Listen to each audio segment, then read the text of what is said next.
friends, welcome to your seat at the table. This is Galaxy Guide number 2 for West End Games, Yavin and Bespin sourcebook.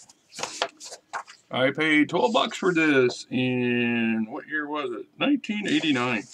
Hoorah. Got our introduction. It says here, of all the wondrous worlds visited in the Star Wars movies, two of the most memorable are Yavin and Bespin. This new volume of our Galaxy Guide series for Star Wars, a role-playing game, examines these planets and their systems in order to provide information for the game masters, players, and the legions of Star Wars fans everywhere. So we got the system. The star system designated Yavin. So we got a description of the other planets in the system, planetary's makeup, surface composition, orbital statistics, climate.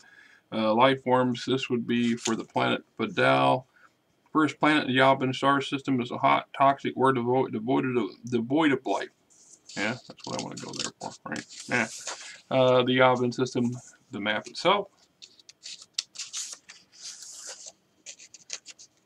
The planet Stokoitsky, planetary makeup, orbital statistics, climatology. It is probable that this planet is a captured comet, a heavenly body drawn into the realm of the mundane, and when its proximity to the Yavin system grew too great. Name comes from the Carillion, meaning the tailed one. The making of large moons.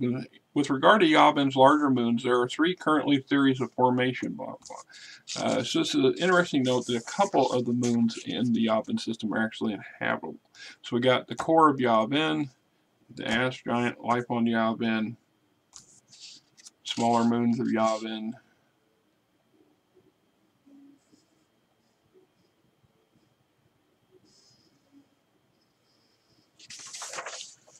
We get typical non-predatory floater, a hunter floater 2, Yavin's moons.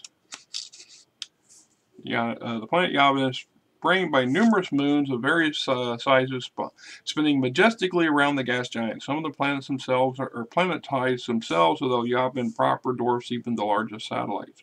Three of these larger satellites, designated 4, 8, and 13 by the original explorers, are capable of supporting a wide range of life.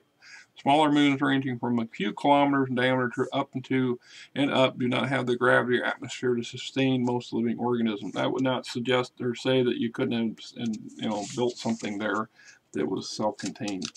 Right. So Yavin 4.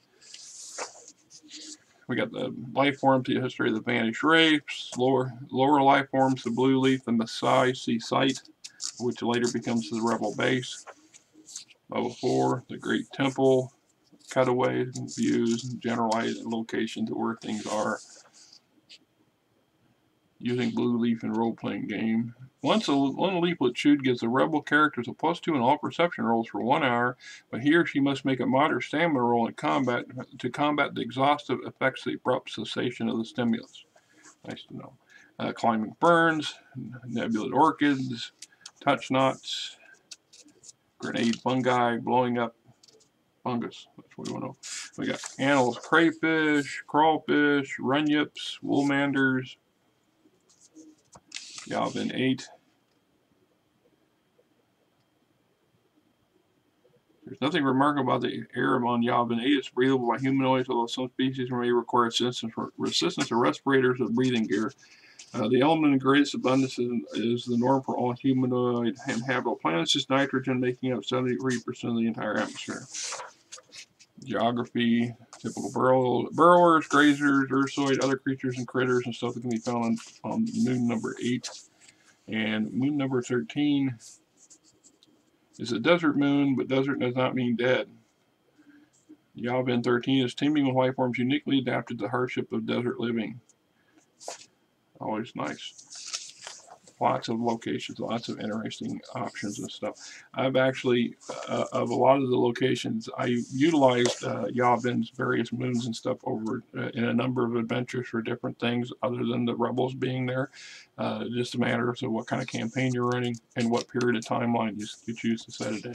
But there's lots of interesting stuff. Then we got inhabitants, the Corsica fishermen at Yavin.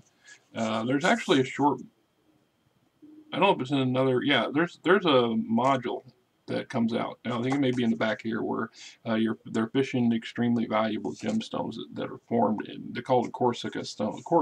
Corsica stones. Yeah, I'm ready to explain to you. It's right here. Silvery translucent quartz stones are structurally composed, so they are not only reflect and reflect light into a rainbow classification of colors, but they also trap light within themselves. That trapped light can be seen in every stone, even more mere grains of this quartz sand whirling and bouncing around within the heart of the stone. So they use tractor beams and other stuff. You got to get into the Yavin proper, and it's a dangerous chance, but if you can get the right size stone, you catch your couple of them and you're wealthy. I mean, that's just how it works. And the high seas, Colony on Yavin 4, Imperial Salvage Station. Typical salvage station was positioned by Star Destroyer, and when its mission was concluded, will be disassembled and removed the same way. Its job is to gather, catalog, and analyze the remains of the Death Star battle station. So even after the destruction of the Death Star and the exit of the Rebel Alliance, there's still a lot of things and possible adventures and stuff to do in the Yavin system, which is one of the reasons why, like I said, I like to use it quite a bit, tapping into it. So we got adventure outlines. SOS Plague. Is there a doctor in the system? The Corsica Caper.